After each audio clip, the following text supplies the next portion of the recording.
Hello, Podsmashers of the Internet, and welcome to another episode of 80-bit Podsmash, where gaming goes to grab a beer. We are your hosts. Penguin and Termite. I'm Penguin. I am Termite, and we are a weekly video game podcast smashing ideas that you care about with video games. That's right, and tonight we are joined by a very special guest who will be talking with us about junk food and caffeine and the complicated relationship those things have with video games. He is our caffeine expert, and his name is Ryan. You have heard us talk about him on the show before as a shout out, and now he is our good friend, and he's here to join us. So, Ryan, introduce yourself to the Podsmashers of the Internet. Hey, all 12 of you. Nice. Sorry, guys. I had to. My name is Ryan. No, I actually first met... Which one are you again? Termite.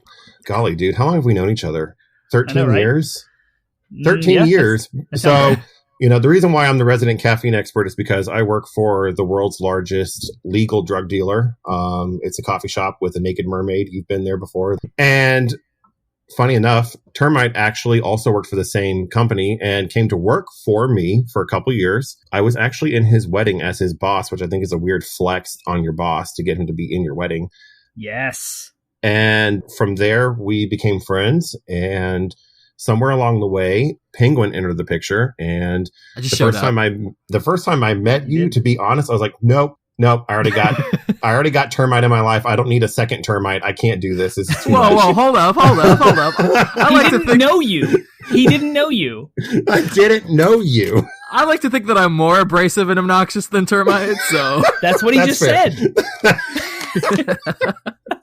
But I've known both you guys now for what, 5, 6, 7 years now? Something like that, yeah.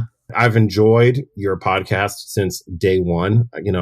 I consider myself a gamer, but I'm a very niche gamer. I like Nintendo and Borderlands, basically. And that's about it. I don't have the expertise or depth of your guys' knowledge or passion. I acknowledge that, but I enjoy what I enjoy. And I enjoy your podcast because I feel like I've always compared it to watching Top Gear. I'm not a huge car person, but I love watching people who are super passionate about something, but also complete goofballs, just having a good time. And that's what this podcast has always been for me. Aww, so I'm excited to be on here. Well, he knows about coffee and he knows about caffeine, I imagine, comes as part of the job. So And yeah, I know about those things and not eating. And you know about staying up all night, waiting for a midnight release of a video game, standing in the cold, and then going back and trying to hook up 3 TVs. Staying up till 4 or 5 o'clock in the morning and playing the game, unless that game is Super Smash Brothers and your Wii fell over and broke and we left in the middle of the night so we could go play it on a working Wii. Yeah. That was a dark night. That was a dark time. I wasn't even there, but I still feel that. So we are where gaming goes to grab a beer. So what is everybody drinking tonight? So since we're talking about food and diet, my wife and I have been pretty heavily on keto for the last year and a half. So I'm actually drinking Gunpowder Gin. It's an herbal gin that I really love. Oh my gosh. Is that the good stuff that you gave me that one time? Mm-hmm. Yeah, the one time you came over. So yeah, good. so I'm not actually drinking a beer tonight, but I did have to have a drink. So I'm drinking Gunpowder Gin. It's so good. It's amazing. It is one of those gins that I would shoot you in the foot if you ever tried to mix it with anything. It's just it's meant to be consumed neat. Mm-hmm. I am drinking. I as well have been on keto for the last week and a half. So I am drinking Firestone Walker's Fly Jack. It's a hazy India Pale Ale, and it's only 5 carbs. And it says, it doesn't have a descriptor on it, but it does have on the can printed "Beer Before Glory," which I thought was quite a radiant little slogan there. But anyways, the drink itself is pretty good. It's a little bit, it's not as sweet as the Dogfish Head one, but it's also not overwhelmingly hoppy. Like, this is less hoppy than the Pilsner that Termite and I drank a couple episodes ago. So it's pretty good. Very drinkable. I like it. I just need to really quickly throw in my obligatory all IPAs are gross comment. Okay, moving on. Hey, but you like, no, you even admitted that you like the Slightly Mighty, so I think I said it was drinkable. I don't know if I said I like it. That's what I said about this. I said it's drinkable. And it's 5 carbs. You're drawing a good correlation between the diets you guys are on and this new trend of beers that are these low-cal, IPAs or Pilsners. There's this whole movement, sours, that are all for, athletes that coin themselves as being, healthier and refreshing and light and easy on taste and light-bodied. Anyway, I just thought it was an interesting pull that you are continuing to explore that, because Founders has one as well. Nice. Obviously Dogfish Head. And then there's have you been to the store? There's a giant palette of 6 different brands of alcoholic sparkling water now. That White Claw unleashed the floodgates. There's a Corona version, a Smirnoff version. There's a Bud Light version. They all have their own. Are you talking about hard seltzers? Yeah. Yes. Okay. I was like, what is alcoholic sparkling water? Right. I got you. Yeah. I got you. Some kind of tonic water with alcohol in it, or I don't know, a bubbly drink with just a kick. What are you drinking, Termite? Yeah, I'm also reducing calories in general, and so I have not bought any beer in a while. I have no beer in my house, and so I'm drinking Woodford Reserve bourbon again, which is what I drank last week. How very topical for us to all be drinking. Is this because we've all spent the last week thinking about our diets and junk food that we're suddenly all being very good tonight? No, I've done this 2 weeks ago. Yeah. I mean, I decided to go on this diet before we decided to do this episode, because if I wasn't on this diet, I would have insisted that we all drink Monster Energy drinks. I have some in the fridge. And we have to do it like Death Stranding style, like Sam Bridges. We have to stand up intensely and drink with fervor and zeal and crush it when we're done and throw it down and There's not really any way to indicate that on the microphones, so we just have to grunt a lot and be like,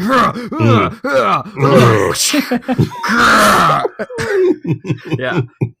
If you have no idea what we're talking about, please go look at a YouTube clip of Sam Bridges drinking Monster Energy, and it'll be entertaining for you. Yep. All right, cool. So we usually start by just kind of going over some quick news. We're not going to spend a ton of time doing news today because of reasons that I will get into later. But so Termite, you had something you wanted to talk about that real quick? I will highlight the one thing that happened in the last week that is of note in the gaming industry. Lots of stuff happens every day, but there's a lot of stuff, whatever. Ubisoft had a press conference in lieu of E3. They called it the Ubisoft Forward, and they announced a bunch of stuff. So I'll just go through what they are, and if you're excited about it, go find it and look at the trailers and stuff. I won't actually add any explanation or input about what I think about anything for it. I'll just run through the facts. So Far Cry 6 was officially revealed, has a February 2021 release date. Assassin's Creed Valhalla gameplay was shown, November 17th release date. A game called Hyperscape, a battle royale style game. It was also announced. The beta started whenever the announcement was, the day of the actual thing. It was a shadow drop. Available now. Watch Dogs Legion was shown off. More gameplay. Release date October 29th. And Brawlhalla is an iOS Android game coming out August 6th. Just Dance 2020. Amazing. Coming out July 23rd. And The Crew 2 also shown off. Previewed what's coming in August, I guess, is an update to The Crew 2, or if it's a Hollywood update trailer. I'm not familiar with that franchise too much. Trials Rising on Thursday, July 16th. Trials Rising is getting a Giga Track, the longest track in Trials franchise history. And then finally, Ghost Recon Breakpoint is getting a free title update to 2.1.0 on July 15th, and it's doing a bunch of cool stuff. So that's it. I will say my only comment is that Far Cry 6 has Giancarlo Esposito in it, who is the biggest bad guy jerkwad of all media of all time. I never have seen him in a sympathetic role. He's always a villain, and so he's going to be in the game, and that's kind of cool. Ryan, did you have any additional feedback for any of those things that he announced? Were any of them Nintendo or Borderlands? Some of them may be coming out for the Switch, but they're not Nintendo games. No. Okay. Although I will say, purely based off of how much I enjoyed God of War, even though I've never played any of the Assassin's Creeds, and I knew Valhalla was coming out the moment you said that, I was like, ooh, I would actually take a look at that just for some more Norse mythology type stuff. Yeah, it's kind of historical. They're going for a historical Viking thing, but that's, to me, just as interesting as a fictional fantasy. Oh, Viking yeah. No. Oh, yeah. Ryan, you just mentioned you've never played the Assassin's Creed game. Do you remember Assassin's Creed 3 coming out, the American Revolution, where you play as a Native American? And we were super jazzed to play it, that we scrambled to find Assassin's Creed 1, 2, and 3 on the Xbox. I have those copies here. They're still on my shelf. And we never got a chance to play them. And I still have never played them. I do remember that. Because back in the day, we would, before things are what they are now, you and I would always have a game that we would play, but you'd have to be together to play it. Either co-op on the same screen or just taking turns back and forth. And there was always a game we were playing, and it was mostly Lego games. But we went through so many Lego games. We did. Yeah. Anyway, yeah, I do remember that, and that we never did anything with it. Oh well. No, that's Well, you guys can there's still time left. You still can decide who lives, who dies, who tells your story. All right, so yay! Good job, Penguin. Hamilton quotes are our favorite thing, but also Ryan, would you like to do the honors? Solo? Oh, why not? We'll give doing this podcast is our favorite thing. Doing this podcast is our favorite thing. There was a part of me I was going to give you the chance to have the spotlight on that, but I was in my mind. I was like, he may troll us and just do favorite things from The Sound of Music instead. I've heard him sing that. Dead gummit.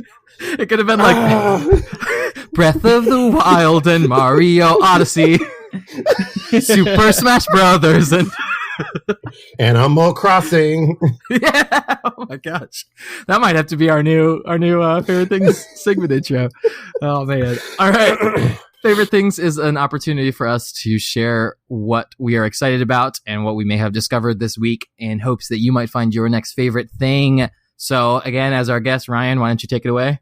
Sure. So my two favorite things are actually both things I haven't even experienced yet, but I'm very excited for this week. The first one of my favorite novel series about a wizard named Harry. The Dresden Files is releasing its 16th book in the series this week, Peace Talks. And I am pre-ordered, waiting for it to load on my Kindle. I cannot wait to read that this Wednesday. I will probably finish it before Saturday night. So if you've never read the Dresden Files, I highly recommend them. They're really great. Urban, supernatural, detective, funny as all get out. And then the other one is also on Wednesday. Audible is releasing a full audio drama narratization of the first several, what do you call them? Issues of Neil Gaiman's Sandman. And I am very excited about that. I've already told you before, Dan, that Neil Gaiman might be my all-time favorite author, and I love Sandman. And so to have them do a fully produced with a full cast and everyone audio drama of it, I'm very much looking forward to. They've got, what's his name? James McAvoy. Did he play? Is that who I'm thinking of? He's the main character, Morpheus, Sandman. Yep. Okay. Yeah. And there's a lot of great people in it, but that's like the main character is Morpheus, or Sandman is played by James McAvoy, and I'm just really looking forward to it. So that's those awesome. are my two favorite things that I haven't even experienced yet. Nice. You're hyped about it. Yep. I love it. So my favorite thing is a game that I beat between the last time we recorded and now. And it's a game with an incredible story. Termite, do you want to do the honors of telling them what my favorite thing is? It better be The Last of Us Part 2, but you Wrong, could have finished Persona. a different game. I was going to say, yeah, it's probably something different. I knew you were trolling.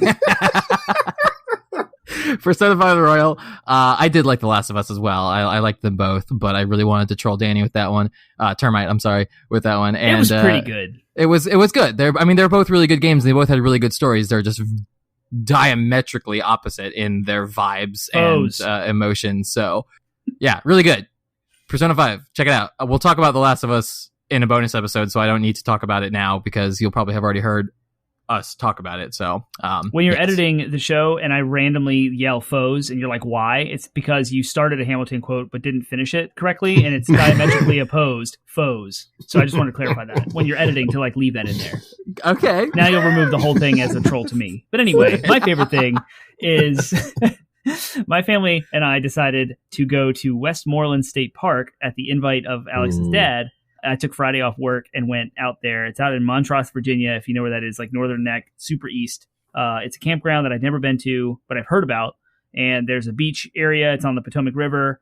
And we spent the whole day. When we got there, we ate lunch. They had sandwiches and chips. And then we went down to the beach. And my son, he's 5, Sam, loved the water so much, which is awesome because his swimming lessons were an absolute nightmare last year. He was terrified of the water. So to see him in there in a river in a natural water, it's not even a clean pool, and he's just in it, loved it. He stayed in that river for 4 hours straight. It was phenomenal. I was able to actually relax. I had Jude. We passed him around, and he's our baby. He's 1, and able to just relax and not have to be on for the entirety of the 4 hours I was there. I mean, it was bits and pieces. I was able to swim with Sam and enjoy that time with him. And then I was able to hold Jude and enjoy that. But also I was kid free for little moments of time too. And so it was just really relaxing for the whole family. We all just kind of had some downtime. And then we went back. We had hot dogs on an open fire, charcoal grill-ish thing. We had a charcoal stack as our fire, and we roasted hot dogs over that. And it was so good. It was awesome. So that was my favorite thing from this week. Nice. Termite, I'm gonna just say that from now on, anytime you quote Hamilton and I recognize it while editing it, I'm going to cut it and then insert me going, Termite made a Hamilton quote here. And all of our guests will leave the show because they're here for the Hamilton quotes. That's it. They're here for the sneaky Hamilton quotes, apparently. At some point, we're going to quote Hamilton so much that we're going to be subject to lawsuit for copyright infringement. We don't sing that well, dude. It's fine. All right. Well, that's favorite things, which leads us to our next segment, which is...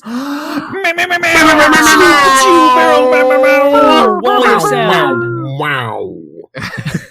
And if you didn't leave at my threat to cut all the Hamilton quotes, you certainly left now.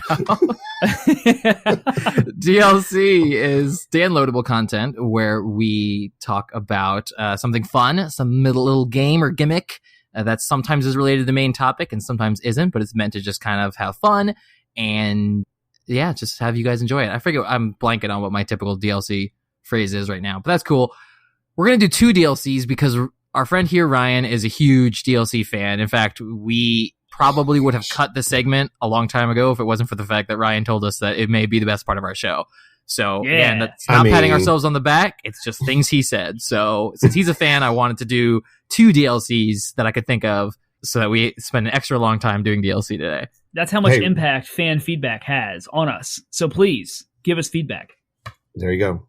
Also, guys, just so you know, just to tie it up neatly, my middle name is also Daniel, so this is like 3 Daniel loadable content. Oh, absolutely. Totally. What? I was going to mention that. Exploded. Yeah. There's 3 Daniels on here right now. So Daniel loadable content. All right. All right, cool. So DLC 1, my question for you guys is, which video game character do you think has the healthiest diet? Go. Cloud Strife. Over Link, who eats like fresh fish from the ground. Breath of the Wild, Link, I'll say. Fresh fish from the ground, fruit he plucked off the tree himself. But Cloud can lift a massive Buster Sword, indicating he has some sort of muscular strength. And his skin is a rail. That's Mako. And he's well-defined, and there's no fat on him at all. He can run forever. That is Final Fantasy steroids. Crazy stuff. Steroids. Okay. Still, it's part of his diet. No, you don't eat steroids, and you don't eat Mako energy. It's infused in you. You ingest so, it. no, I reject Cloud Strife. You're just talking because he's your favorite. Link is also my favorite, so I may be biased, but come on, you can't deny. The only downside is you can make like Tres Leches cake in Breath of the Wild if you get enough like butter and fat. So, but garbage. You can choose. You can make Link eat the healthiest diet if you wanted to. You could make Link a vegetarian if you wanted to. Ignoring the fact that he slaughters has the healthiest bokoblins. Diet. That means you made him have the healthiest diet. All right. Well, let's ask our guest Ryan. Who do you think has the healthiest diet in video games? So, who eats no carbs, no fat, and no sugar, and nothing but minerals? Gorons. They have the healthiest diet. They eat nothing but rocks, and I believe that when you have they have no carbs, no fat, no sugar. It's all just nutrient straight literally from the earth. And so I maintain that Gorons actually have the best diet. Just any of them. At least like melt it down and drink magma? No, they just chew on rocks. That's all. I think that too. I'm just trying to think if they made any. There was the snow people that made the soup in Twilight Princess. That's not nope. I would throw out Yoshi into the mix, but then I realized he just eats apples, and if you were to just eat apples, you would probably die of malnutrition. So yeah, I can't. He eats enemies too. You might also evacuate your bowels too much and die that way too from dehydration if you eat nothing but apples. It's like prune juice. Yeah, that's good. Anyone else? Anyone want to throw into the ring? I can't think of any other characters that like. I do love like eating. Grand Theft Auto, San Andreas, and later you could like eat whatever you want, and your characters would actually get fat. Or you could go to the gym and like eat healthier, and you'd have like buff strength, and it was like built into the mechanics, so you would actually have more strength. You'd run faster and longer. And I wish more games had mechanics like that because it's really funny. You can go to like McCluck Chicken or whatever it's called, and just ingest hordes of terrible food, and you'd become fat. What other games have done that? Because I know that's not the only one. So, you know, we talked about, didn't we have an episode like a couple Thanksgivings ago where we talked about food in video games and how like games don't really do food that often as a mechanic, and when they do, it's superficial. It's no different from a health potion, and God knows what health potions are made out of and how many carbs are in that, or sugars. I imagine health potions are like super sugary. Yeah, but that would be like so interesting if they didn't even spell it out. Like, in the tutorial, if you played a game like Red Dead Redemption or something, a Rockstar game where it's super, the emphasis is on detail, and they don't even tell you, they don't even give you a tutorial that like by eating a variety of foods, you'll find yourself, but they just give you like secret bonuses for like eating, like making good choices with the diet in the game. That would be like a really cool mechanic. And then obviously secret punishments for eating poorly. I think that would make an interesting game mechanic. Yeah, it'd be awesome. Yeah. And you just have to learn it as you go. They don't spell out the rules at all. Right. But maybe your character says something like, oh man, this broccoli sucks, but I know it's good for me. DLC 1A. What does a potion actually take of? Oh, what'd you say? Oh, I was saying if you have to eat broccoli, then your stamina goes up, but your morale goes down.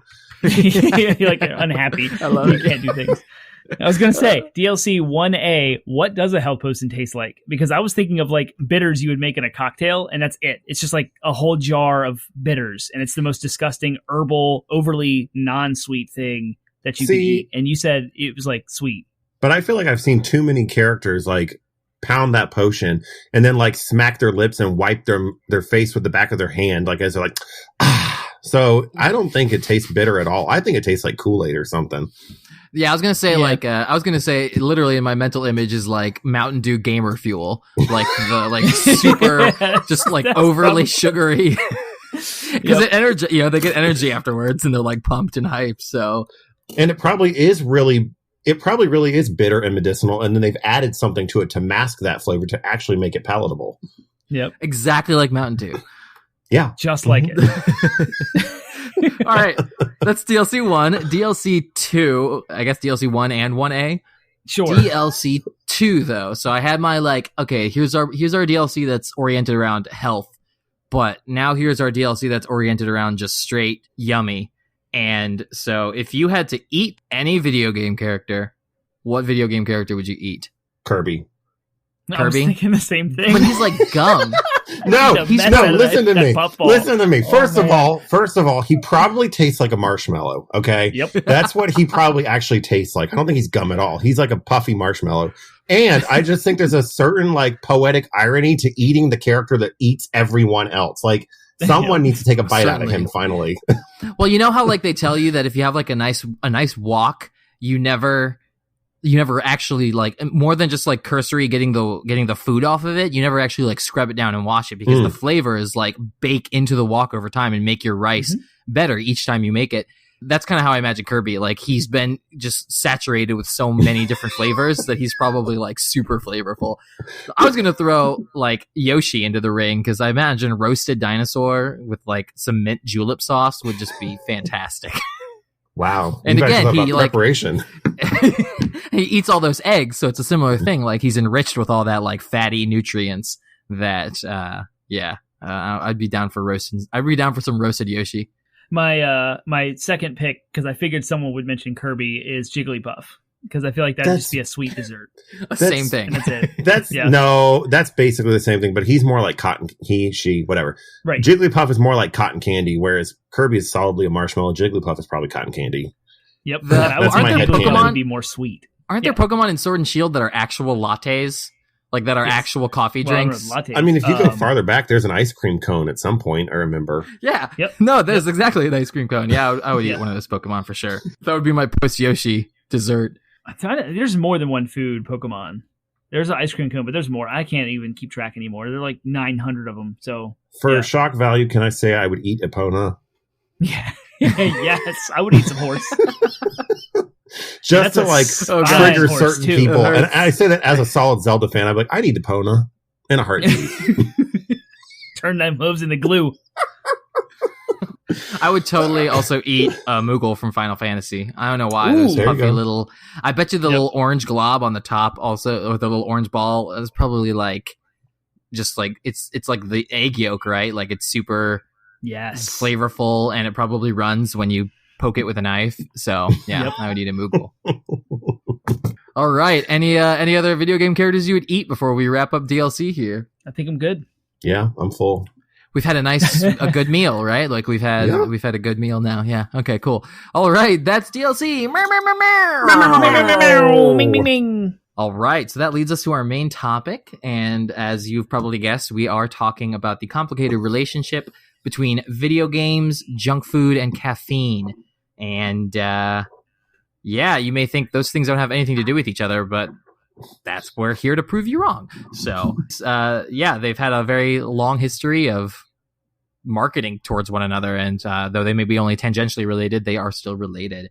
So I will start off with a fun, more lighthearted question as well, and we'll just talk about, because I know that everyone here may not like the effects that junk food has on their bodies, but we love junk food.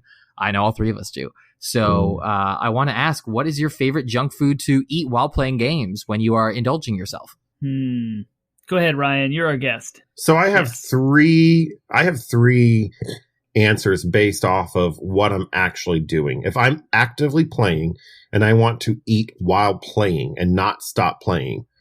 Okay. I don't know why, but something about straight up original, regular, whatever you call them, Fritos, I could eat those all day long. All day long. If I don't care about getting, any kind of grease on the controller and I just want to eat and play, I could eat Fritos all day. If I'm going to take a break, but I want to take as small a break as possible, I'm going to order a pizza and play while I'm waiting for it to be delivered and then stop, pound pizza, and get back to playing. If I want a longer break than that, I'm going to go to Taco Bell every time. Yes. Yeah, boy. T-Bell be money, yo. That's what I was going to say to Termite. Like, Taco Bell is his answer. It's my answer, too. Yeah, no, I have memories of getting Taco Bell with my old roommates, and then like we'd play World of Warcraft late into the night and eat Taco Bell and drink Baja Blast and stay up till 3 doing a raid or something. And it's like, that would be my go-to junk food. But you brought up a good point about like because you can't eat Taco Bell while playing. You're gonna get a Fiesta sauce all over your keyboard. So and cheese and sour cream and meat. All of it. I'm a sugar fan. I'm a candy fan. So if I have to like eat something that I like don't get crap all over my fingers that could translate to my controller or keyboard, then I'm looking for like Skittles, like peanut M&Ms or peanut butter M&Ms. Oh, slay me. And then even certain like chocolates, like even those like that really like manufactured chocolate that doesn't quite smear on your hands in the like second it takes for you to grab it, but like chocolate covered pretzels or like Snickers or whatchamacallits, like I'm a sucker for all that stuff. In fact, they would have that stuff at work. That's one of the best parts about this whole quarantine, social distancing, coronavirus thing is that like I haven't been around all of the like terrible work snacks, and it saved me from myself a little bit. That's a good point. So I have 3 as well. And I'm actually, it's in chronological order. It started when I was a poor high school student, and I still wanted to LAN Halo 3 and Gears of War back in the day, and LAN parties, local area network. So all your friends get together and hook stuff up and like play in the same room all night long. And it's interesting you talk about how junk food and video games are even related at all, because I guess I was marketed to, quote unquote, because it just worked. Like it just happened. No one told me I should eat junk food and play games at night, but we went to Sheetz and we got hot dogs, 2 for $1 every single time we would get together and play games super late at night. And so that was our thing. It was like, we're going to pile into the car and we're going to go to Sheetz and get a bunch of hot dogs and then pound them in the car on the way back and then get back to gaming. And then fast forward a little later through like college, you would think I would have elevated my food with a little bit more money. No, it's just more. It's just quantity. Right. Exactly. So we would have the Sheetz hot dog breaks with alcohol and then pizza rolls added to the mix. Ooh. And we would have a bowl. Like we would put a glass bowl out. We'd bake them in the oven. We'd continue to play while they're baking, get out, oven mitts, like dump them in a glass bowl, run them downstairs, put them right in the middle where everyone could reach them. Obviously, this is not coronavirus times because we had all of our hands in that bowl, all over our keyboards, all over our mouse, scratching our faces and beards. And we would just pound pizza rolls while we're playing and just nonstop. Like you don't have to stop playing for that. And then like even later than that was Taco Bell. Like after that, like T-Bell is money. There's no doubt. It's hands down. Like I recently with Final Fantasy VII Remake release, I made it a point to go get Taco Bell while the game was installing and come back and eat it. And then I'm going to play. Like I had to do that. I have like a picture of it and everything. It was a thing. Like, it's so good. So I just have to ask, and I personally do not want to recreate your very first episode ever. Thank you very much. But I feel awkward admitting this, but I don't really have the gastro issues that some people have when they have Taco Bell. And I'm 35 now, and I still can pound it and just go about my day. I mean, is that not normal? Because everybody always talks about like, oh, toxic hell, or, enjoy it now, pay for it later, or like. I think it's overblown. I think some people may have that experience, and I think they blow it out of proportion because it's become a meme at this point. Like, I think it's one of those things that took on a life of its own, and people will repeat it, not because they've actually had that experience, but just because it's a funny meme and it's become so prolific. Because I similarly, like, I can eat as much Taco Bell as I want, and I won't have the same gastrointestinal issues that are advertised. My experience is if you go get a 5-layer double beef burrito and you open it up, it looks the same coming out as it does going in. Okay. That's it. Like, it's not an issue. I don't cramp up. It doesn't burn, but that's all I got. I just want people to not be talking smack about my Taco Bell. That's all. Just leave it alone. They are welcome to do so. You people of the internet, you are entitled to your opinions, and you are entitled to think that we are a bunch of just awful, stinky slobs, gassy boys right now. But listen, I unapologetically love Taco Bell. I have no shame. So your insults bounce off me like the shell of a chalupa right now. So there you go. Chalupa shells bounce? I don't know. Ain't a thing. But Danny, or Termite, when you were talking, it made me realize that like it's weird that the marketing for things like Doritos work so well towards gamers, because don't get me wrong, I love Doritos, but they're just that dust. Like, I can't imagine getting that Dorito dust on a controller, so it always becomes such a hassle to like eat Doritos and play games. I'd rather eat Doritos and watch something, like watch a movie or something like that. The trick is you have to have a wet paper towel with it, and then you take a bite and you just wipe your 3 fingers that touch the chip every single time, and there's never any buildup. Which then begs the question: why is it not Mountain Dew, Doritos, and moist towelettes that are always? It should be. Let's do it. That's a good business idea. That's it. Gaming wipes. You just need to sell a pack that includes all 3. That's it. Yeah, you just put it all together. Genius. Here you go. That's funny. All right, cool. So that actually really quick, because I realized I didn't include this. So question 1A, I suppose, in Termite's terminology. What then is your favorite form of caffeine? While gaming or period? Right. Oh, no, just period. This is a just period question.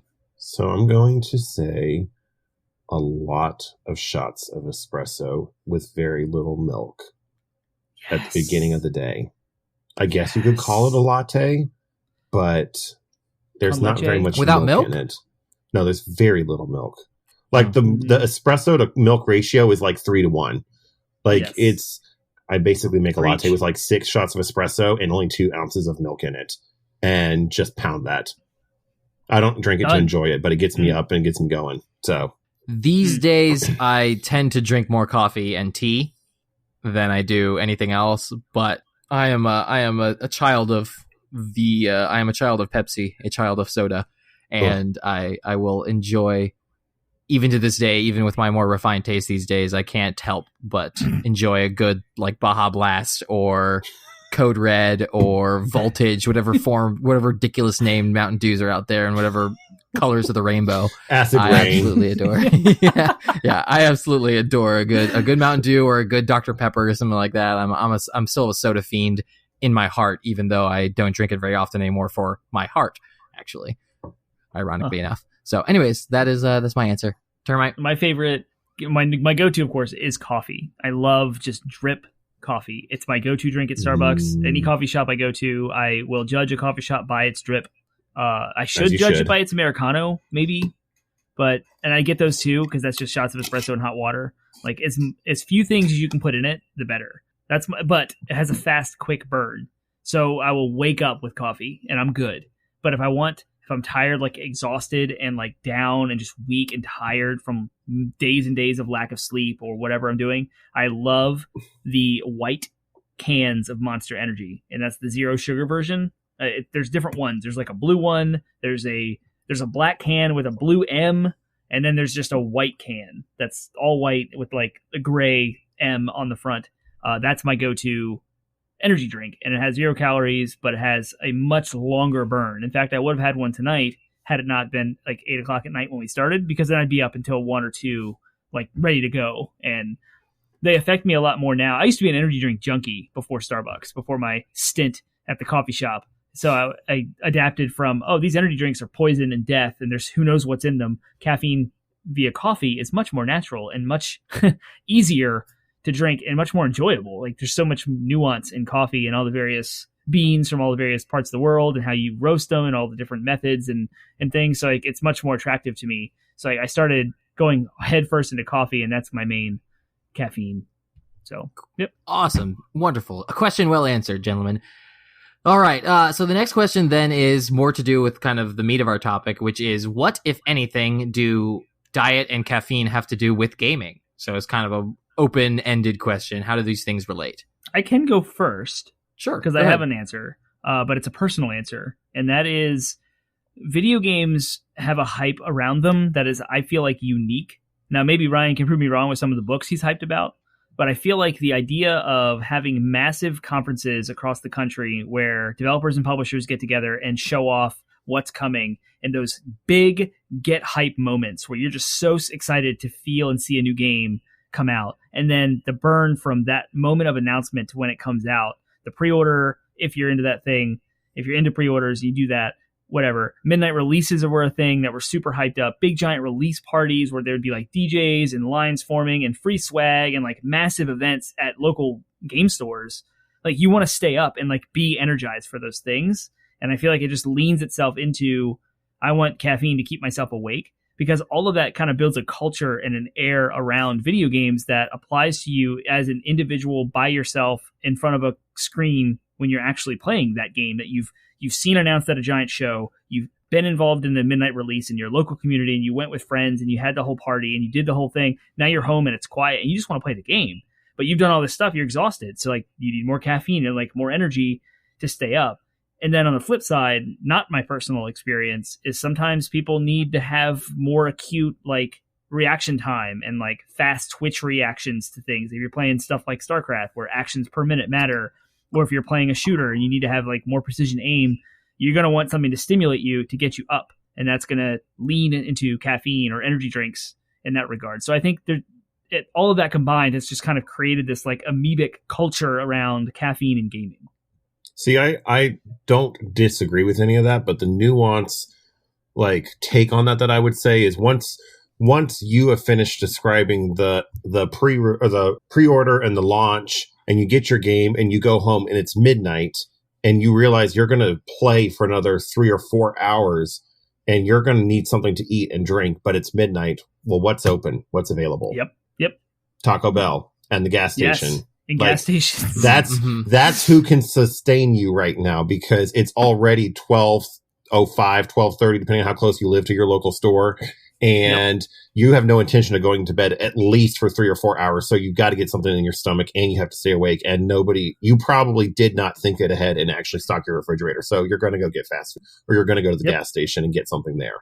That's where I kind of see rolls in your freezer. Or you have the pizza rolls. Yep. Yeah.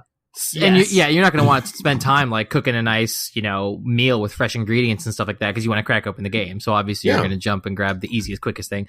Yeah. So I was super interested in this topic because I wanted to know if there was actually any like conclusive evidence to prove that these things are causally linked.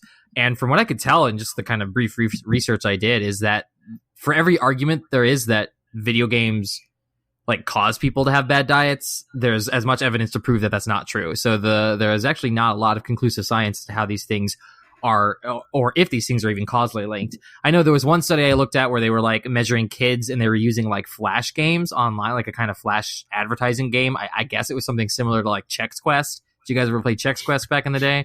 Where like that was back in the day where it like came as a disc in your box of Chex, but it was like heavily like marketing. Yes. I was an AOL kid, so like now I know what you're talking AOL about. Discs in them. Yeah, so it's so it looks like they're kind of like flash games online that are like heavily like product placement kind of games. Nevertheless, they were able to kind of show like, oh, kids were more likely to want to crave the product if they were playing a game than if they were like to be read a story or something like that. There was some kind of study done like that, but then there was another study done that showed that like, when given the option, like while playing games, when given the option of a bunch of different snacks, kids would default to kind of however they were raised. So kids who had been raised to like eat apples would just eat the apple. That was the option. Whereas the kids who, were raised on junk food would kind of reach for the junk food. So there's some evidence to imply that it's not a closed system. It's not like you play video games, you crave, sugary foods. It's more like you're going to fall back on whatever your other, open system influences are. That said, I would venture to guess if I were to, do a study, I would be interested in seeing if the effect of video games on your impulsivity had an effect on your impulsivity towards junk food. So, for example, if I do think that there's pretty good evidence to show that like video games do increase your impulsivity, and I would imagine that predisposition towards impulsivity would probably affect your decisions on junk food as well. But that's the only thing I could think would be kind of worth looking into in regards to how these things are causally linked. But even that regard, that's more of a correlation. Like, those two things are both linked to your impulsivity, and your impulsivity is the correlative link there, as opposed to like a direct causal link. But I would say that there's definitely an argument to be made that like healthy food probably has a positive effect on your gaming experience, because as much as like caffeine gives you like quick boost, like there's nothing in regards to like your energy and overall well-being and mental acuity than just a good clean diet. You guys can probably attest to that. Mm-hmm. More than I can, because you guys eat better than I do. And then there's the question of whether, like, what came first. So we know what you just said, impulsivity has led gamers to kind of go down that path. And so there's market trends of what gamers are buying and what they're doing. And those market trends then lead to promotions. And like we're linking off to an article now about how PepsiCo and Doritos and Mountain Dew are marketed towards gamers. And like there's these partnerships with Taco Bell and these Xbox One console that I tried so desperately to win that goes dong when you turn it on. Like I wanted that so bad, right? And like those promotions are a result of the market trends. Where did the market trends start? And that is like, it's super hard to figure out where that is. But if you go back to like arcades, that's where gaming kind of started, right? Before it entered the house, before it entered the internet space in the 70s and 80s, especially in the late 70s, arcades were in bars, and bars serve chicken wings and potato skins and mozzarella sticks and pizza. Like, bars don't have healthy food. At least then they didn't. And then you go into the 80s when like kids started jumping into arcades and it became more of a kid-friendly thing, even though it was creepy as I'll get out. You usually went to like Funland. And what do they have to eat? The same stuff. It's like pizza and wings and like junk food for kids, like kid food, chicken nuggets, French fries. And so maybe we've just been conditioned to have like video games around junk food from the beginning, which then led to the trends that gamers themselves have. And then they marketed to it and kind of like this fueled this like cycle that it's hard to break. It's like a chicken, egg, horse, cart situation. You can't really target one or the other because they feed each other, I guess I just, I didn't say this at the very beginning of this conversation, but part of what I've had a hard time preparing for this conversation and answering this specific question was me wanting to challenge the entire premise of, is this just a stereotype that has gained traction in our society, or is there actual validity to the link between an unhealthy diet and gaming? Or is it just the vocal or, let's say, visible minority are creating the impression that this is really what's going on? Because, we can talk about us in college and how we played games and what food looked like around back then, but we're all in our 30s now. I think we all still feel very comfortable using the label gamer. We still play games. We still consume beverages and food while playing games. And yeah, we can admit our Taco Bell addiction, but I think it's also fair to say that there's a lot of changes that have happened in those, 20 years of our lifetime that we as gamers we're not that, nothing but pizza rolls and bacon and Mountain Dew kind of gamers anymore. If we ever really truly were like, so that's just something that I've wrestled with the whole time. Is there really a link between junk food and gaming? Honestly, well, I think you're right. Made me think of something awesome. Sorry, you have a thought too. Go ahead. Yeah, I was just going to say, I think that you're onto something in regards to, I do think it has definitely changed over the years. Like that's a question I probably should have included. Like, how has this changed over the years? I think we're definitely seeing a change in the habits and eating habits of gamers our age. But if you look at like the history of it, I think it is safe to say that, even today, there's still a link just because of the sheer amount of marketing. Like, marketing campaigns don't happen because people aren't actually doing those things. Clearly, money is being made between Taco Bell, Mountain Dew, Doritos, and these gaming companies in order for all these cross promotions to happen. But that said, I do still think that, like, we've talked on the podcast before about how like the aging demographics have had like a huge effect on the industry and taste and stuff like that. And I think that that's probably what you're observing here, Ryan, is that like as gamers have gotten older and had to take their health more seriously and take things like their cholesterol more seriously, or take things like their carb intake or sugar intake more seriously in order to, you know, be good employees at their jobs, you know, healthy workers, or for personal goals, or good parents with energy and stuff like that. I do think that more and more gamers our age specifically have taken their health more seriously, and furthermore pass that on to the younger generations and stuff like that, whether it be our direct kids or whether it be people that we interact with online. So I bet you, I would imagine seeing trends move more towards healthier foods and cross-marketing campaigns that may even include those with games as time goes on. But I think the sheer volume of just junk food that is marketed towards gamers implies, by the very nature of how money works, that gamers are buying that food in droves. Mm-hmm. And the thought that I had, you actually did it. Like you touched on the exact thought I had, and that was the generational shift that we see in gamers today.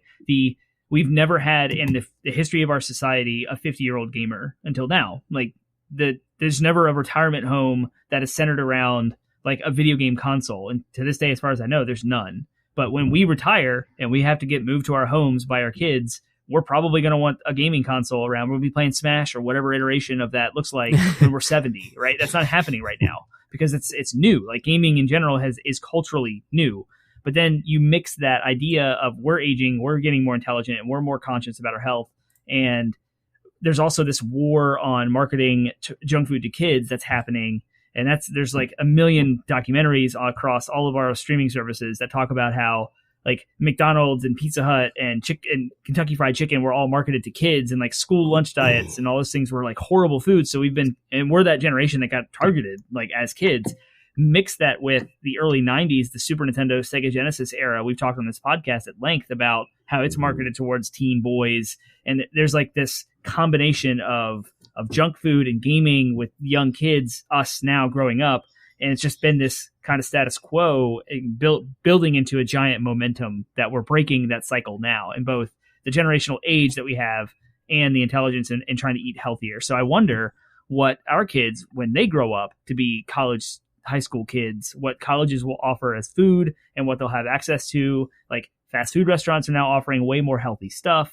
Is there going to be promotions about like healthier diets in general? And then will that then correlate to the college age gamer and the high school age gamer of the future versus what we did when we were there?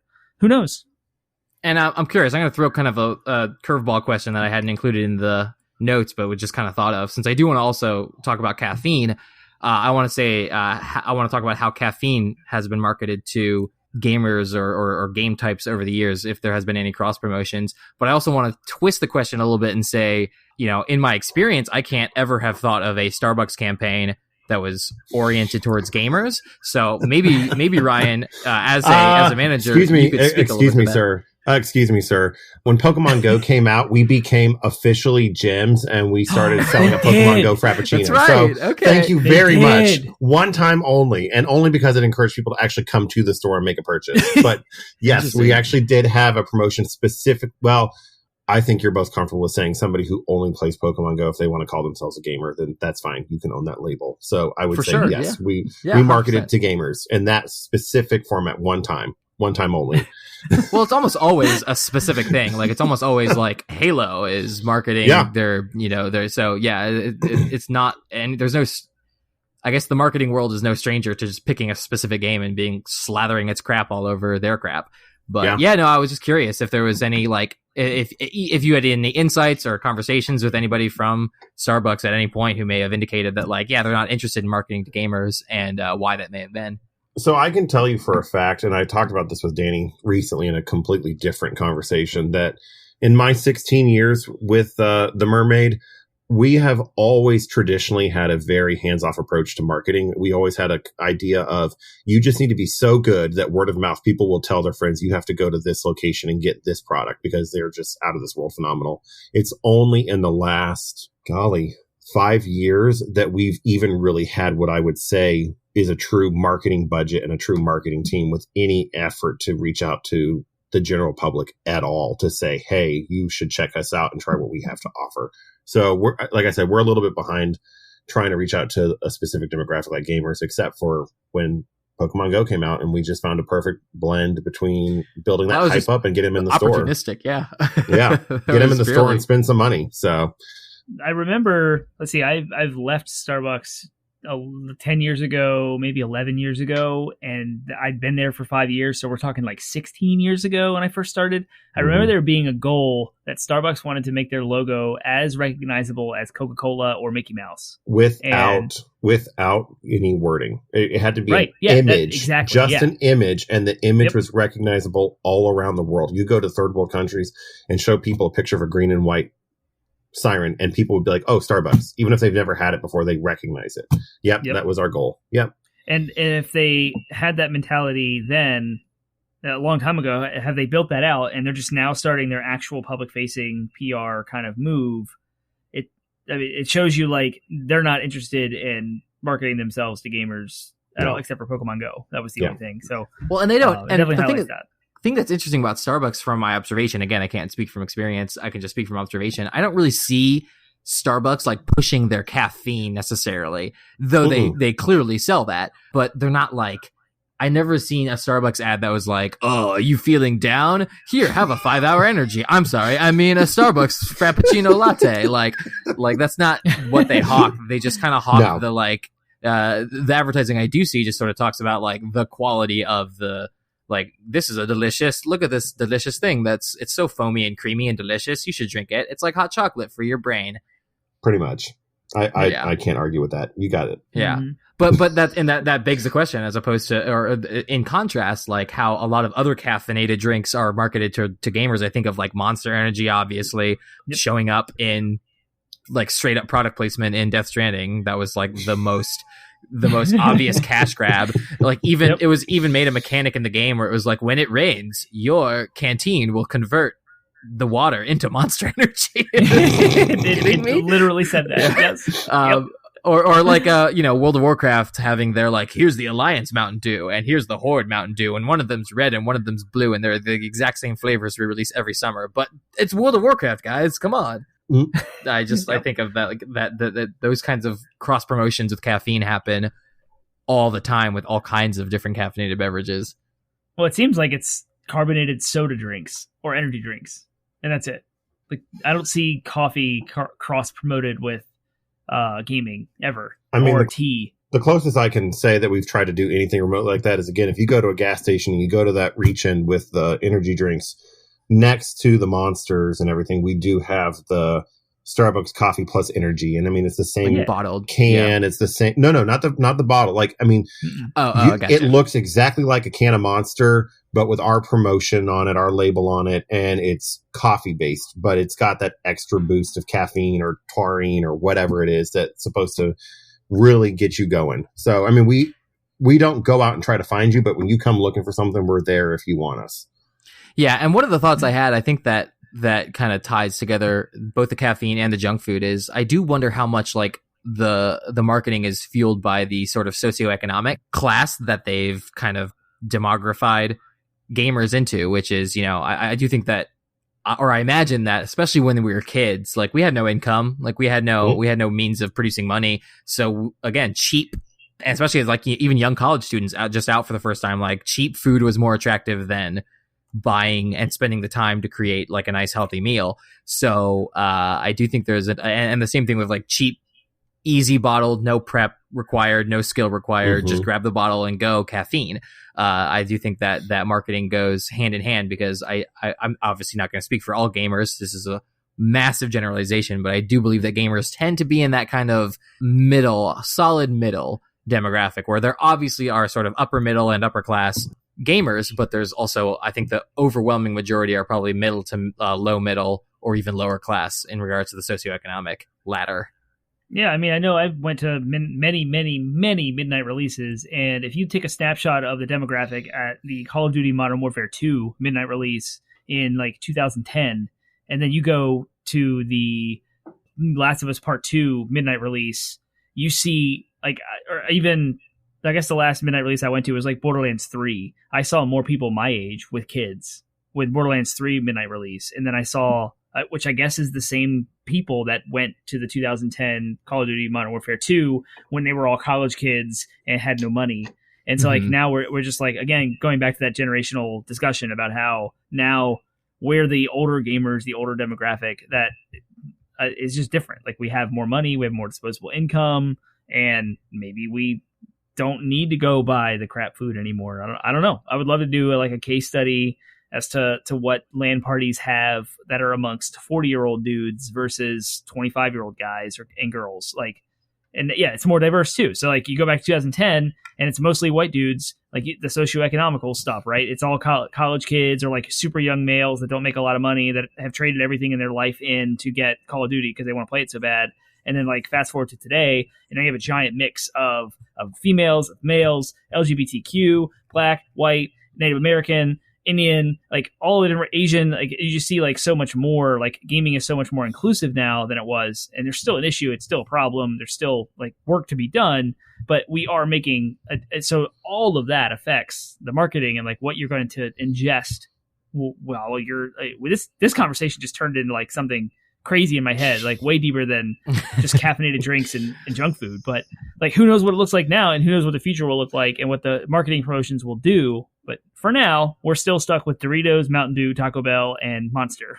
I'm going to admit, Termite, that during your little list there of all the different demographics, I had a hard time not interjecting and being like, Alethi, Azish, Herzedanian, Herdazian. Oh my lord.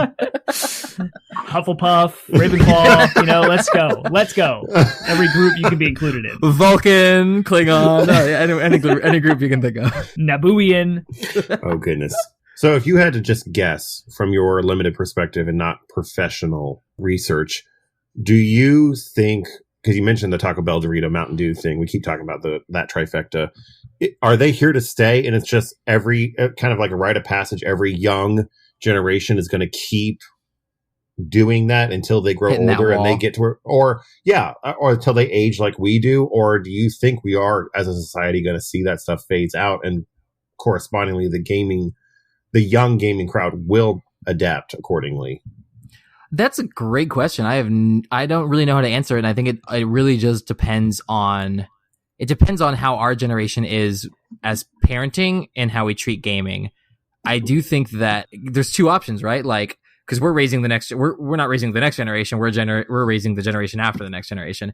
Right. The Gen Z kids are already a thing, but like it depends on what you're going to do, or if you even plan on playing video games with your daughter, or if we play video game. I know Termite already plays with the son, but like, what kind of snacks are you going to want to eat? Are you going to want to kind of hold to the tradition and be like, yo, this game's coming out, you are staying up to midnight, so midnight with me, we're going to get Taco Bell and play that. I'm not saying that is a bad approach, because sometimes I think that there's some fun in traditions, but at the same time, like, there's also the sort of effort to be like, hey, let's grab some tea, because we're planning on staying up a little bit late, and I want kind of a cleaner caffeine choice for you. Grab some, like, maybe some ranch dip and some carrots or something. I don't know what healthy snacks are, but and then clearly, and then we're gonna eat that stuff together while playing games. I think that's gonna play a huge role, and maybe even more so than the marketing efforts.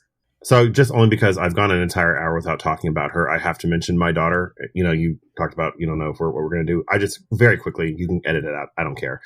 My 2-year-old, Pippa, for the last 90 days, 100 days, however long it's been now, it's been over 100 days since Animal Crossing came out. I haven't played anything but that. It's not even that I played extensively. It's just, it's all I play. I don't have time for anything else, because I don't have much time for gaming anymore. But it's gotten to a point where whether I'm playing on the TV or handheld, I pull up my Switch controller and she comes toddling over. Fisting?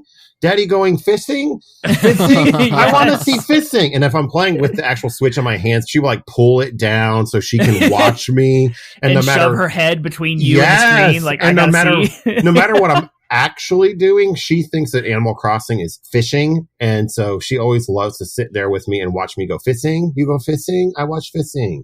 So sorry. Yes, my daughter will, to some level, be exposed to video games as much as she wants to play them. I will be definitely letting her play them. So my niece is kind of between the ages of your daughter and Termite's older son, and so she's like 4, I guess now. Anyways, when they were living with us, she would watch me play. It was around the time Pokemon Sword and Shield came out, and because it's such a kid-friendly game, I would play it on the big screen so she could watch. And she happened to be around. So I was like one of my only friends who had Shield, so she happened to be around at the time when I was farming a bunch of Ponytas in order to share them with my friends. And she kept getting really frustrated, she kept seeing me get really frustrated catching the Ponyta. She'd be like, "It's okay, Uncle Daniel, you'll get a Ponyta." And now because the Ponytas in that game were like psychic, so I guess they were like more magical and fairy-like than the Ponytas in the previous entries. Anytime she would wear a shirt with a unicorn on it, I would call it a Ponyta. And now that's all she calls unicorns is Ponytas. She goes, "You see the Ponyta." It's great. You're winning uncle goals. Thank you. I hope to win father goals too when my son starts playing games with me. But to answer Ryan's question, or to give a point of view from his question about like, are these things here to stay or will we evolve? I think the key change in gaming culture and diet is going to be the esports stuff. Like there's so much more esports. It's so much more like viable. It's a thing in our culture. It's a money making. There's sponsorships. There's teams. There's organizations. We had a whole episode about it. And as we analyze what athletes do for optimal performance, especially with brain power needed in esports, we'll probably start to have more nuanced. I wouldn't be surprised to see some sort of like, have you heard of BAI, BAI, or like it used to be Sobe. Sobe was a big thing, and now we have like BAI, and we have like these other weird kind of like vitamin water type sort of things that have like these I don't know, low cal, low sugar, but stuff that like boosts your brain power, right? Like maybe we'll start to see stuff like that, especially if there's sponsorships around like esports teams. And then that could have a trickle down effect into the gaming culture from like a top down perspective. That's the only thing I can think of. And there is an article here about like coffee and caffeine and how it's regarding esports and athletes. And we'll link off to it, I guess, for you guys to ingest. I won't go into it here. I don't need to read anything on it, but I just think that's an interesting new thing that really hasn't had a chance to put its legs into any other industry other than gaming yet. Yeah, well, that's a great segue into that last question I had there on the outline, which is, are there any advantages for gamers to consider either healthy diet or different forms of caffeine or cutting out caffeine altogether? And I think that the answer to that is, if you are actually interested in esports, then sure. Or even if you're just interested in improving, like if you have a group of friends that keep kicking your butt at Halo and you're practicing regularly to get better to beat them, you may want to consider diet as a part of that, because there may not be any conclusive studies to prove that like gaming causes you to have a bad diet, but there are lots of studies out there to indicate that a healthy diet will improve things like your mental acuity, your reaction time, your alertness, your responsiveness that a not healthy diet could. And I think that Termite's right. We're going to see more esports competitors treated like athletes and expected to adhere to a diet and exercise regimen in order to be at the top of their game and in order to be able to perform effectively. I think that's just going to be, that could be the edge. It could be the difference between winning and losing and hundreds of thousands of dollars on the line. You bet your butt they're going to be required to do that on their teams. I think that's inevitable at this point. But that lesson in and of itself leans towards, there's obviously a benefit to doing it. And you could probably see improvement in your game if you care about that, because there's plenty of you who just want to relax, in which case do what relaxes you. But for those who do want a competitive edge, definitely consider a healthy diet. And then, as Termite was talking about, I will briefly talk about that study. There's like science that has analyzed like the effect of caffeine on gaming.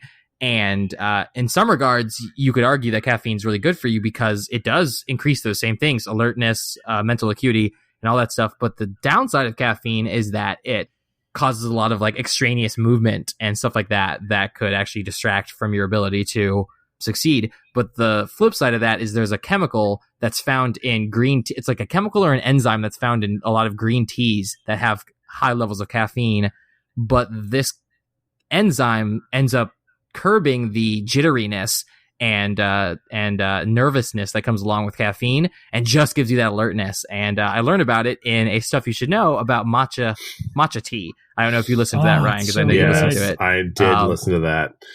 But people talk about the matcha high or whatever, where it's like you have all of the like awake and alertness of caffeine, but it's tempered by this other chemical that actually reduces all the sort of nervous extraneous. So if you really want to up your game, consider some matcha possibly. I would love to see a study done on like esports, like people with healthy diets and who exercise regularly and then have matcha tea right before they play.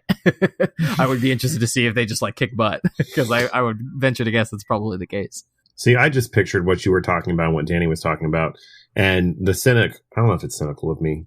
Anyway, picturing, the current state of things, but, projecting it into the future where we are talking about this idea of like esports gamers are considered athletes, they're treated like athletes, and they are actively practicing good health to have that mental clarity, that mental acuity, that fast reaction time. But also let's make some money off of it. And the only thing I can think of is, and I defer to Danny here because he's the runner. I don't want to talk about running. Please don't bring it up.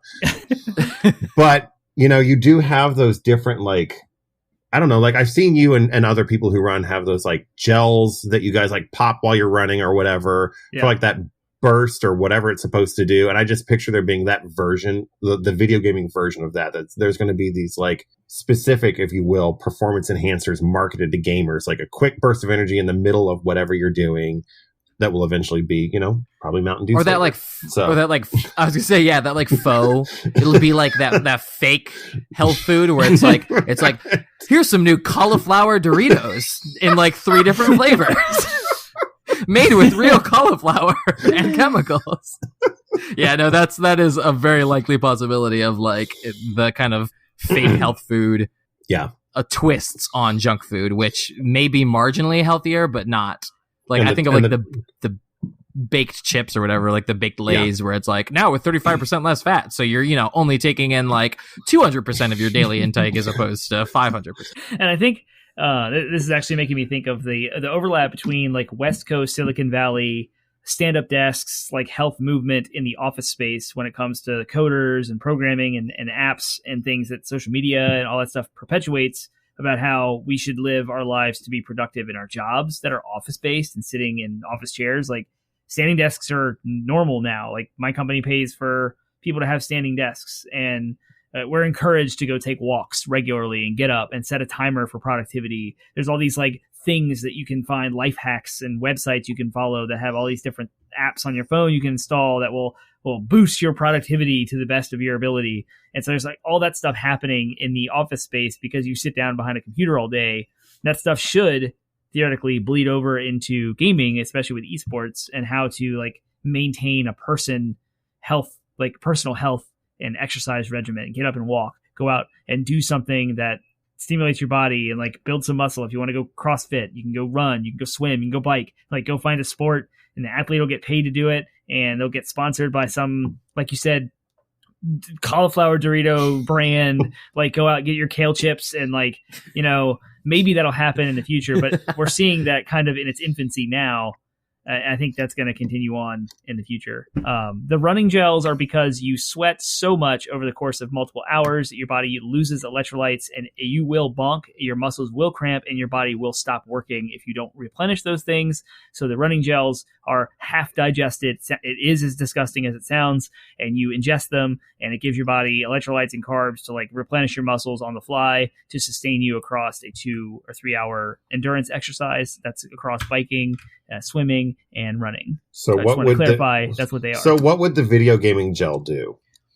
It would have to be some sort of like what Dan mentioned. He was talking about like L-theanine is the amino acid he's talking about from green tea or like from matcha. It's like a gaming gel or a cube to chew on or something you would eat would have caffeine and that mixed together because it's the caffeine and then the theanine like reduces the negative effects of caffeine. So caffeine makes you jittery, makes you tap your foot, makes you like nuts. And then the theanine calms that side of it, but gives you the boost. There's a complicated technical explanation of what that does.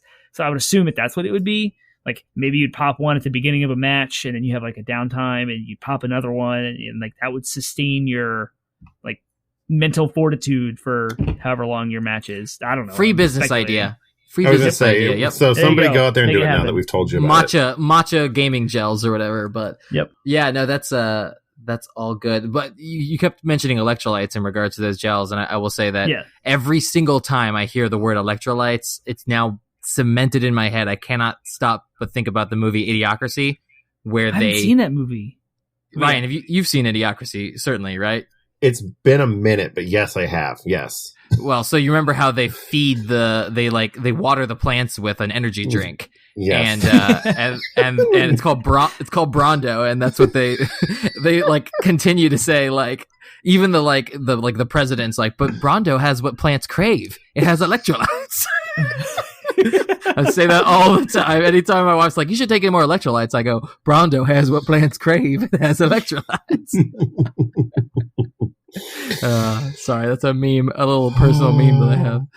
All right, cool. Any closing thoughts before we wrap up on diet, health food, or not health food, junk food, or caffeine of any flavor or variety, and how those things intersect with gaming? T-Bell is money. T-Bell is money. You can't deny that. That's it. Like, I'm gonna go get a beefy 5-layer burrito when Ghost of Tsushima comes out. It's gonna happen. We've been saying that for over a decade now, haven't we? Yep. Jeez. Taco Bell should pay us. Everyone go tweet at Taco Bell. And because that's exactly what the lesson of this episode is like, let's cross promote more junk food and gaming. I love it. I'm into it. We'll make that money. Hey, we could either get paid or we could not get paid.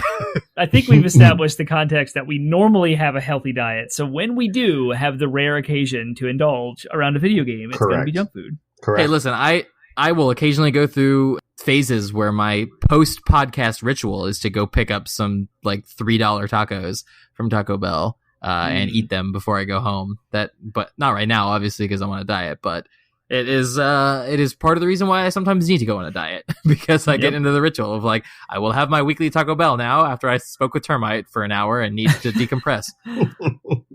There you go. Because I stress you out so much, you have to decompress with junk food. Exactly. Yeah, totally. Listen, you know how you are to work with. Anyways. I do. Cool. Well, that is our episode then. Thank you, Ryan, for joining us. We will plug ourselves here in a little bit, but before we do you have anything you want to plug, whether it's a cool Instagram handle or a presence on Reddit or whatever, any way or where that the good listeners, Podsmashers of the internet, can find you if they want to interact with you? And if not, that is also a perfectly acceptable answer if you want to talk, if you want to go incognito. But I want to give you a chance to plug anything that you want to plug. I have been not completely off of, but mostly off of social media since the election of 2016, and I'm not about to change that. So what I will instead say is you need to get onto 80-Bit Podsmash's subreddit, because it's my favorite way to interact with them, and I need more people on there. It's true. We've been a little dark recently because we've been more emphasis on Discord. Been a lot going on. Yeah, and we've also moved a lot. Are you on Discord? You are on Discord. Yeah, bro. Yeah, we're on Discord. I'll talk to you later about that. Nice. All right. Well, Termite, why don't you take it away? If the Podsmashers of the internet have any feedback or thoughts on health food, diet, gaming, and where those things interact, caffeine as well, if they think that we're just completely wrong about everything we talked about and want to just slam us, or if they just think that this episode was the best in the world, or if they have any feedback on what video game characters they would eat, or what video game characters they think have the healthiest diet. We covered a lot of content in this episode, and if you have feedback for us, we want to hear it. So Termite, where can the good Podsmashers of the internet talk to us if they want to? Firstly, you can find us. We are a weekly video game podcast at midnight every single Monday. Our new shows go live. If you want to know what platforms we are on, you can go to 80bitpodsmash.com. That's our landing website with links to Google Play, iTunes, iHeartRadio, Spotify, Stitcher, etc. Our RSS feed is there. You can throw that into any third-party app that you would like, and your phone or device will have us with you every single Monday at midnight. That's our main show. It's our main product. We also have a Discord server that's up and running. We can interact all the time. The link to that server is in all of our show notes, as well as all of our social media posts about our episodes. And speaking of social media, we have Facebook, Twitter, Instagram, Spotify. I'm sorry, I said Spotify again. Reddit, and you can find us 80-Bit Podsmash, 80-BIT Podsmash. No funny business, no uppercases or dashes. And then lastly, you can find us on Wednesday nights at 8 p.m. Eastern Time. We Twitch stream for you whatever games we're feeling like. Twitch.tv/80-Bit Podsmash. Or whatever games you're feeling like you want us to stream. But we have to hear We from would love you. some feedback, but no one's told us to play anything yet. True. I tried. I threw out a poll-ish, like a thing, a questionnaire on Discord, and no one really responded with what they wanted me to play. So I played what I wanted. All right, awesome. Well, again, thank you, Ryan, for joining us. Next week we will have a topic that has yet to be decided. I did pull up the topic master list, so maybe we'll decide right now. Termite, you want to talk about accessibility options? Since we just played The Last of Us 2? Okay, cool. We'll have an actual episode on The Last of Us 2, but The Last of Us 2 has also inspired a conversation about accessibility options for people who have different levels of needs in video games, and how The Last of Us 2 actually has a really great, robust option for that. So that's what we'll be talking about. But again, Ryan, thank you.